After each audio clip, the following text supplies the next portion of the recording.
4 लाख पक्का है और 1-2 निर्दलीय खड़ा हुआ तो 5 लाख भी पकड़ सकते। खाली कहीं काम नहीं किए, क्या काम नहीं किए वो बता दें, क्या काम नहीं किए। बेगूसराय का बेटा बनाम बाहरी, इस पर क्या कहना चाहेंगे? कि 2019 में भी ये नारा लगा, बेगूसराय का बेटा बेटा, जिसको बेटा बनाया लोगों ने वो 5 साल में एक बार भी यहाँ नहीं आया देखने के लिए कि बेगूसराय जो माँ है उनकी, यहाँ के लोग जो उनके रिश्तेदार हैं कैसे हैं, किस हालत में हैं। 5 साल से सांसद हैं, जब जो 5 साल से सांसद है वो 5 साल के बाद बाहरी कैसे हो गया भाई? एक स्लोगन चला था एक बीच में, आइए ना हमारे बिहार में ठोक देंगे कट्टा कपार में। वही बेगूसराय सबसे ज़्यादा इस पे नाम चर्चित रहता है। क्योंकि कैसा लगता है जब आपको कोई कहते हैं कि बेगूसराय का विधायक है, मतलब डर से लोग बात करते हैं कि भाई बेगूसराय वाला लोग बड़ा बदमाश होता है। आज भी क्राइम के नाम में बेगूसराय का नाम बहुत ज़्यादा आगे है। तो सर, इस पर रोकने के लिए क्या किया गया है? तो कैसा लगता होगा जब कहा जाता होगा कैसे हैं विश्व के सबसे पॉल्यूटेड सिटी के विधायक जी, तो कैसा लगता है? बेटा वो है जो अपने माँ बाप का ख्याल रखे, ध्यान दे, सेवा करे। अगर केवल कोख से पैदा होने वाला बेटा है, केवल बेगूसराय में रहने वाला बेटा है और माँ बाप का ध्यान नहीं दे, उसका काम नहीं करे, तो कैसा बेटा है? नमस्कार। 2024 का लोकसभा चुनाव और बेगूसराय का हॉट सीट, क्योंकि बेगूसराय हर बार हॉट सीट के गिनती में ही आता है। पिछले साल गिरिराज सिंह बनाम कन्हैया कुमार की आज जो चुनावी लड़ाई लड़ी गई थी वो आप लोगों ने देखा होगा। अभी हमारे साथ बेगूसराय के माननीय विधायक कुंदन जी हैं, इनसे हम लोग बातचीत करेंगे और जानेंगे, इस मुद्दे पर खास चर्चा करेंगे कि बेगूसराय के लोकसभा चुनाव में आखिर क्या कुछ नया बड़ा होने वाला है और क्या कुछ बदलाव होने वाला है। सबसे पहले स्वागत है सर आपका। आपका भी स्वागत है, बहुत बहुत धन्यवाद आप आए यहाँ पर। सर, पहला सवाल आपसे यही होगा कि क्या आप गिरिराज सिंह को सपोर्ट करते हैं या नहीं करते हैं? देखिए, पूछने वाली बात है। मैं भारतीय जनता पार्टी का कार्यकर्ता हूँ, विधायक भी हूँ बेगूसराय से, और गिरिराज जी हमारे नेता भी हैं, सब कुछ हैं। तो ये तो सवाल ही नहीं पूछना चाहिए। निश्चित रूप से हम लोग तन मन धन सब चीज़ से उनका समर्थन करते हैं। बिल्कुल सर, क्योंकि बहुत सारे लोग हैं, बहुत सारे भाजपा के ही नेता लोग हैं जो इसका विरोध करते हुए नजर आ रहे थे। कुछ दिन पहले राकेश सिन्हा जी भी चुनावी मैदान में उतर रहे थे, है ना, और बोगो सिंह जो कि जदयू के उम्मीदवार रहा करते थे और नीतीश कुमार जी साथ थे, उसके बावजूद वो विरोध कर रहे थे। तो काफ़ी सारे जो आपके साथी लोग ही हैं वही लोग विरोध जब कर रहे थे, इसलिए हमारा सवाल यह था। नहीं, देखिए, मैंने कहीं भी राकेश सिन्हा जी का बयान नहीं देखा है जहां उन्होंने कहा कि मैं चुनाव लड़ूंगा। अगर पब्लिक का डोमेन में यह है तो मैं आपसे निवेदन करूंगा कि मुझे दिखाइएगा। कयास लगाए जा रहे होंगे, मैं नहीं जानता हूं। और भारतीय जनता पार्टी का चरित्र, संस्कार कहिए, चाल चरित्र यह नहीं है। चुनाव के पहले, उम्मीदवार की घोषणा के पहले सबकी इच्छा होती है कि मैं भी चुनाव लड़ूंगा। उसमें कोई गलती नहीं है। कोई भी राजनीतिक कार्यकर्ता है तो उसका महत्वाकांक्षा होना ही चाहिए। महत्वाकांक्षा नहीं होगा तो विकास रुक जाएगा। तो महत्वाकांक्षा होता है, लेकिन हमारे दल में जब टिकट की घोषणा हो जाती है तो फिर हम सब लोग एक हो जाते हैं और एक होके जिसको भी कमल निशान, टिकट का मतलब कमल निशान मिलता है, उसके समर्थन में हम लोग काम करते हैं। उसको जिता के भेजने के लिए पूरा प्रयास करते हैं। यही चाल चरित्र है भारतीय जनता पार्टी के कार्यकर्ताओं का। सर, एक सवाल आप पूछूंगा, चूँकि चुनाव है और सबसे बड़ा मुद्दा भी है। बेगूसराय वर्ल्ड का सबसे पॉल्यूटेड सिटी के नाम से जाना जा रहा है। तो सर, इस चुनाव में क्या इसको लेकर के भी कुछ की जाएगी? चूँकि आपको कैसा लगता होगा जब कहा जाता होगा कि कैसे हैं विश्व के सबसे पॉल्यूटेड सिटी के विधायक जी, तो कैसा लगता है? नहीं, सही बात है कि अगर कैसा लगता है वो तो है ही, खराब लगता है। और पॉल्यूटेड सिटी हो तो अपने शरीर के लिए, स्वास्थ्य के लिए भी हानिकारक है। लेकिन मैं कहना चाहता हूँ आपको कि मेजर पॉल्यूटेंट क्या है बिहार में? बिहार आया है, पूरे देश में बिहार है और बिहार में बेगूसराय नंबर 1 है पॉल्यूशन के मामले में। मेजर पॉल्यूटेंट क्या है? Dust particle. डस्ट पार्टिकल क्यों है यहाँ पर? तो मैं 2-3 कारण आपसे बताना चाह रहा हूँ। मैं आपकी बात को नहीं बोल रहा हूँ क्योंकि है। तो पॉल्यूशन का कारण है कि आप अगर देखेंगे बेगूसराय के आसपास हर जगह सिमरिया खगड़िया 4 लेन बन रहा था, उसके बीच में फ्लाईओवर है, कपसिया से लेके खातोपुर तक बन रहा है। सिमरिया से उधर मोकामा की तरफ जाइएगा, थोड़ा आगे बढ़िएगा, देखिएगा वो पूरा बाईपास बन रहा है, मोकामा से बाढ़ से बख्तियारपुर। तो इसमें मिट्टी का, धूल का, छाई का, बहुत सारी चीज़ों का प्रयोग होता है। और जब हवा बहती है खास करके इन सब मौसमों में, तो पूरा धूल मिट्टी जो है हवा में आ जाता है। पोल्यूशन वो है। दूसरा जो मुझे इधर जानकारी मिली है कि शायद 2 सेंसर लगाया गया है जो पोल्यूशन को नापता है, और वो दोनों रिफाइनरी के आसपास ही लगाया गया है। तो मान लीजिए अगर घर में हम खाना बनाते हैं चूल्हा के ऊपर या गैस के ऊपर, और वहाँ थर्मामीटर रख दें, तो वहाँ टेम्परेचर सबसे ज़्यादा आएगा ही आएगा। इसका ये मतलब नहीं कि पूरा मैंने जो क्लाइमेट है उसका ही या वेदर का ही या टेम्परेचर है, घर के सामने, चूल्हा के सामने का टेम्परेचर है। लेकिन फिर भी शहर को, हवा को स्वच्छ बनाना, स्वच्छ रखना, ये केवल हम लोगों का नहीं, नेताओं का दायित्व तो है ही। बेगूसराय के एक एक रहने वाले यहाँ के लोगों का, जनता जनार्दन का, उनका भी दायित्व है। और पूरा बेगूसराय मिलके इसको हम लोग एकदम स्वच्छ और सुंदर शहर बनाएंगे, ये मैं आपको विश्वास दिलाता हूँ। सर, तो चुनाव में इसको एज अ मैनिफेस्टो इस्तेमाल किया जाएगा कि बेगूसराय को एकदम स्वच्छ बनाया जाएगा? देखिए, मैनिफेस्टो तो पार्टी जारी करती है, पूरे हिंदुस्तान की होती है, ये बेगूसराय स्पेसिफिक है। मैं कह रहा हूँ दायित्व है और ये संकल्प हम लोगों का है। और प्रयास भी हमारे सांसद जी ने किया था। रिफाइनरी के बगल से देखिएगा तो करीब करीब कई किलोमीटर का पार्क भी बनाने का काम किया है, विकसित करने का किया है। जो पहले पेड़ पौधा थे, 4 लेन जो चौड़ी करनी, ये सब बना, उसमें कट गया है, तो अभी नया लगाया जा रहा है। तो वो सब भी कारण है। तो हम लोग संकल्पित हैं, और इसमें तो भाई कोई सवाल ही ना नहीं है, क्योंकि हम ही वो दूषित हवा, अगर है वैसा पोल्यूशन तो हम ही ले रहे हैं, तो हमारा ही नुकसान। तो अपना नुकसान कोई करता है क्या? उससे तो बचाव करना ही करना है। सर, अब आते हैं लोकसभा चुनाव के उम्मीदवार गिरिराज सिंह जी पे। तो सर, इस पे एक सवाल बनता है कि कुछ लोग सवाल कर रहे हैं कि गिरिराज सिंह जो बिहार के, मतलब बेगूसराय के नहीं है ना। यहाँ पर लोग सवाल सीधा अभी चुनाव में लोग कह रहे हैं कि बेगूसराय का बेटा बनाम बाहरी। इस पर क्या कहना चाहेंगे? देखिए, 2-3 एंगल से मैं इसका जवाब देता हूँ। भारत का संविधान किसी को नहीं रोकता है, ठीक है? तो संविधान तो गैर कानूनी काम है नहीं। दूसरा, जिनको जानकारी गिरिराज सिंह के बारे में नहीं है, वह ऐसी बात करते हैं। गिरिराज जी पले पढ़े बढ़े सब यहीं बेगूसराय में, उनका ननिहाल है। एक दूसरा, जब वो राजनीति में गए तो कई वर्षों तक बेगूसराय में ही काम किया, प्रभारी के रूप में विभिन्न पदों पर रह के। तीसरा, 5 साल से सांसद हैं। जब जो 5 साल से सांसद है, वो 5 साल के बाद बाहरी कैसे हो गया भाई? ये तो मुद्दा ही नहीं है। चौथा, बेगूसराय का बेटा। मैं आपसे पूछना चाहता हूँ, आपके माध्यम से बेगूसराय के लोगों से पूछना चाहता हूँ कि 2019 में भी ये नारा लगा, बेगूसराय का बेटा बेटा। जिसको बेटा बनाया लोगों ने, वो 5 साल में एक बार भी यहाँ नहीं आया देखने के लिए कि बेगूसराय जो माँ है उनकी, यहाँ के लोग जो उनके रिश्तेदार हैं कैसे हैं, किस हालत में हैं। पिछले बार भी तो सीपीआई, कन्हैया कुमार की बात कर रहे हैं। जी, पिछले बार सीपीआई से लड़े थे, और यही दिया गया था नारा, बेगूसराय का बेटा। अगर बेटा थे, चिंता थी, तो क्यों नहीं घुड़ के आए?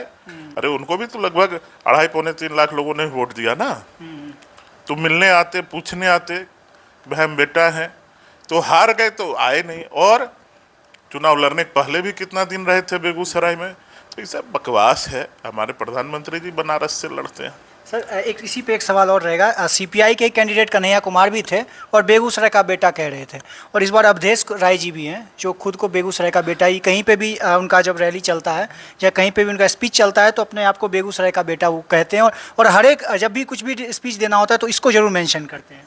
क्या फिर से वही होने वाला है क्या? देखिए, मैं आपको बड़ी बात मैंने बताता हूँ। कोई भी विरोधी दल है पूरे हिंदुस्तान में, उनके पास कोई मुद्दा नहीं है भारतीय जनता पार्टी के उम्मीदवार से या पार्टी से ये राजनीतिक लड़ाई लड़ने का। उनके पास कोई मुद्दा ही नहीं है। अब मुद्दा विहीन लोग हैं, क्योंकि काम इतना हुआ पूरे, उसमें भी बेगूसराय में 24,000 करोड़ से निवेश से एक्सपेंशन बरौनी रिफाइनरी का, 8,600 करोड़ के निवेश से बंदपरा फर्टिलाइजर शुरू हो गया, एनटीपीसी शुरू हो गया। आपको सिमरिया में 2 रोड बन रहा है, रोड 6 लेन पुल, और ट्रेन के लिए अलग से पुल, सिमरिया खगड़िया 4 लेन, बच्चों का सुपर स्पेशलिटी पेडियाट्रिक हॉस्पिटल, ये सारा प्रधानमंत्री नरेंद्र मोदी जी के नेतृत्व में, हमारे नीतीश जी के नेतृत्व में इंजीनियरिंग कॉलेज बना हुआ चल रहा है, मेडिकल कॉलेज बन रहा है, निर्माण हो रहा है, सिमरिया धाम का कायाकल्प, और घर घर बहुत सारे शौचालय में कितना योजना गिनाओ, घर घर शौचालय, किसानों को पैसा। तो जब मुद्दा नहीं होता तो आप क्या करिएगा। घर बेगूसराय का बेटा वो है जो अपने माँ बाप का ख्याल रखे, ध्यान दे, सेवा करे। अगर केवल कोख से पैदा होने वाला बेटा है, केवल बेगूसराय में रहने वाला बेटा है और माँ बाप का ध्यान नहीं दे, उसका काम नहीं करे, तो कैसा बेटा है। मेरा एक सवाल का तो जवाब पहले ही दे दिए, मेरा सवाल अभी होने वाला था। कुछ लोग कह रहे हैं गिरिराज सिंह बेगूसराय के लिए क्या किए हैं, तो इसका तो जवाब ऑलमोस्ट आप आधा दे ही दिए हैं कि ये जो काम किया। और भी कुछ नया जो लोगों को नहीं पता हो, क्योंकि बहुत लोग तो ये भी नहीं जानते हैं कि गिरिराज सिंह कहाँ कहाँ पर क्या करके चले गए हैं, और अभी तक किसी को भनक भी नहीं है कि ये काम हुआ है। मैंने तो आपको बताया, केंद्र सरकार बिहार से मोटा मोटा काम। बिल्कुल। गिरिराज जी आरडी मतलब रूरल डेवलपमेंट मिनिस्टर है, ठीक है, और ग्रामीण विकास जिसको हिंदी में कहेंगे। और केंद्र सरकार के ग्रामीण विकास मंत्रालय में 5 मंत्रालय बिहार के आते हैं, ग्रामीण विकास, ग्रामीण कार्य, पंचायती राज और 2 और मंत्रालय उसमें आते हैं, 5 मंत्रालय। और 5 मंत्रालय के लिए वहाँ से केंद्र से पैसा आता है। उनके मंत्रालय के द्वारा एक बहुत ही अच्छा योजना होता है, प्रधानमंत्री ग्रामीण सड़क योजना। 38 रोड उन्होंने पास किया, और उस रोड में जो पहला कंडीशन होता है कि कोई रोड 5 किलोमीटर से कम नहीं होगा। तो मैं भाई आपसे कहता हूँ कि आप केवल 5 किलोमीटर के हिसाब से 38 रोड का निकाल लीजिए, तो लगभग 200 किलोमीटर रोड बेगूसराय में बना। लेकिन एक ही रोड जो खातोपुर बेगूसराय से है, खातोपुर होते हुए, सूजा भर्रा होते हुए, सांख होते हुए अझौर तक चला, 14 किलोमीटर का रोड है। ऐसा रोड भी PMGSY में है। तो मैं तो कराऊँ लगभग 200-250 केवल एक योजना में किलोमीटर रोड उन्होंने बनवाया है बेगूसराय जिले में, एक में। ऐसे कई सारे उनके योजना है ग्रामीण विकास, ग्रामीण कार्य विभाग के माध्यम से, ग्रामीण विकास के माध्यम से, जो उन्होंने यहाँ देने का काम किया है। जब कोरोना काल था तो हम सब लोग चिंतित थे कि तीसरा वेव आएगा तो सबसे ज़्यादा बच्चों को इफेक्ट करेगा। उन्होंने इसको फोर्सी किया, देखा, और बेगूसराय सदर अस्पताल में लगभग 10 करोड़ के लागत से बच्चों के लिए सुपर स्पेशलिटी पेडियाट्रिक बच्चों का अस्पताल बनवाने का काम किया उन्होंने वहाँ पर। ये किसका दिन है? कपसिया से जो फ्लाईओवर जा रहा है, तो मैं गवाह हूँ, मेरे सामने उनकी बात करी जिससे हुई है लगभग 500 करोड़। ये किसका दिन है? एक बांध जो चलता है आपको थर्मल के पास से आप पूरा निकल जाता है, उस बांध पर रोड बनवाने का काम। ये सारा चीज़ गिरा, कितना काम गिनाएंगे लोग, बतावे जो क्या नहीं। अब लोगों को जानकारी नहीं जानते हैं, खाली कहीं काम नहीं किए। क्या काम नहीं किए वो बता दें, क्या काम नहीं किए वो बता दें। और गिरिराज जी का जो सबसे ज़्यादा ध्यान रहता है किसानों के ऊपर, हमारे बेगूसराय में पर डे 15 लाख लीटर दूध का उत्पादन होता है यहाँ पर। और ये 25 लाख कैसे, पूरे 25 लाख भी इसलिए मैं कह रहा हूँ, पूरे बिहार में के 25 लाख लीटर दूध उत्पादन होता है। और गिरिराज जी का टारगेट है कि हम बेगूसराय में 15 लाख लीटर दूध, 25 लाख लीटर दूध का उत्पादन करें। तो ब्रीड इम्प्रूवमेंट, जानवरों का ब्रीड इम्प्रूवमेंट हो। मतलब यह होता है कि जो जानवर आज 10 लीटर 15 लीटर दूध दे रही है, वो 20 लीटर 25 लीटर 30 लीटर कैसे देगा। और उन्होंने सफल प्रयोग किया यहाँ पर सॉर्टेड सेक्सीमेन, जिससे केवल बछिया पैदा हो रही है। और जो पुरानी गाय है, जो 10-15 लीटर की गाय है, उसके गर्भ में 30 लीटर वाली बछिया डाल के उसको वहाँ करवाना वाला 25 लीटर 30 लीटर वो दूध हो। और पूरे बिहार का रिकॉर्ड है विधानसभा विधान परिषद में कि पूरे बिहार में 9 ऐसे बछिया पैदा की गई। 10 आज से 2 साल पहले की बात मैं बता रहा हूँ अभी। तो वो बेगूसराय में हुआ, बिहार सरकार का डॉक्यूमेंटेड रिपोर्ट है विधानसभा के अंदर। और वो बेगूसराय में हुआ, किनके नेतृत्व में हुआ? तो गिरिराज जी के नेतृत्व में। खाद कैसे बने, वो खाद बनवा रहे हैं। और आज की जो हमारी जीविका दीदी हैं, सेल्फ हेल्प ग्रुप वाली, 3.5 लाख दीदी हैं बेगूसराय में। कई लोग खाद बनवा रही हैं यहाँ पर, खुद बना रही हैं, अपना उपयोग कर रही हैं, बेच रही है। कहाँ से सस्ता नमक आ रहा है उसका पैकेजिंग हो रहा है ये दीदी के माध्यम से। जो सेल्फ हेल्प ग्रुप है, स्वयं सहायता ग्रुप का है, जीविका जिनको कहते हैं, वो कर रही हैं। जीविका को कैसे बढ़ाना, अभी सूजा में पापड़ बनाने वाला क्लस्टर डेवलप करने का प्रयास उन्होंने किया है। लिथियम बैटरी वाला फैक्ट्री बना के कि यहीं पे जो बैटरी से ई रिक्शा चलता है, अपने फ़ोन में यूज़ होता है, ये डालने का काम किया है। हम लोग के सरकार में पेप्सी कंपनी आई यहाँ पे। अब कौन सा विकास रहता है, मैं पूछना चाहता हूँ। और कोई भी भाई हमारे विपक्षी दल के चाहे तो हमसे जहाँ जब चाहे डिबेट कर सकते हैं। जीविका दीदी की आप बात करें तो हालांकि जीविका दीदी भी संतुष्ट नहीं है, क्योंकि लगातार पटना के धरना स्थल पर लगातार आंदोलन करते हैं। हालांकि ये पूरे राज्य का विषय है और अभी हम बेगूसराय लोकसभा सीट की बात करेंगे, इसलिए इस पर मैं ज़्यादा नहीं बात करूंगा। लेकिन सर एक सवाल और होगा। एक स्लोगन चला था एक बीच में, आइए ना हमरे बिहार में ठोक देंगे कट्टा कपार में। वही बेगूसराय सबसे ज़्यादा इस पर नाम चर्चित रहता है, क्योंकि कैसा लगता है जब आपको कोई कहते हैं कि बेगूसराय का विधायक है, मतलब डर से लोग बात करते हैं कि भाई बेगूसराय वाला लोग बड़ा बदमाश होता है। आज भी क्राइम के नाम में बेगूसराय का नाम बहुत ज़्यादा आगे है। तो सर इस पर रोकने के लिए क्या किया गया है? नहीं, देखिए, आपका बहुत बढ़िया सवाल है। युवा है, आपने भी ये दंश झेला होगा। और हम लोगों ने तो जंगल राज में हम लोग थे, 12 माह में पढ़ने के लिए बाहर जाना पड़ा, सब कुछ हुआ। ये जंगल राज में जो लोगों के दिमाग में स्टिग्मा बैठा क्राइम का, उसको निकालने का प्रयास भारतीय जनता पार्टी और जेडीयू का जब भी सरकार बना हम लोगों ने किया। लेकिन क्या होता है, जो एक बार दिमाग में बैठ जाए, और इसका कारण मैं एक्सेप्ट करता हूँ कि ये जो बाहर के लोगों में बैठ गया, इसलिए कोई फैक्ट्री इंडस्ट्री लगाना नहीं चाहता। लेकिन जब जब यह स्टिग्मा दूर हुआ और लगा कि अब सब कुछ ठीक होगा, इंडस्ट्री आना शुरू हुई, दुर्भाग्यवश सरकार बदली, राजद के साथ सरकार बनी। और जब जब राजद के साथ सरकार बनी पिछले 17-18 साल में, तब तक दोहराया गया जंगल राज, जो 2000 से 2005 तक जो था, 90 के दशक से, वो दोहराया गया, घटना दोहरा जाता है।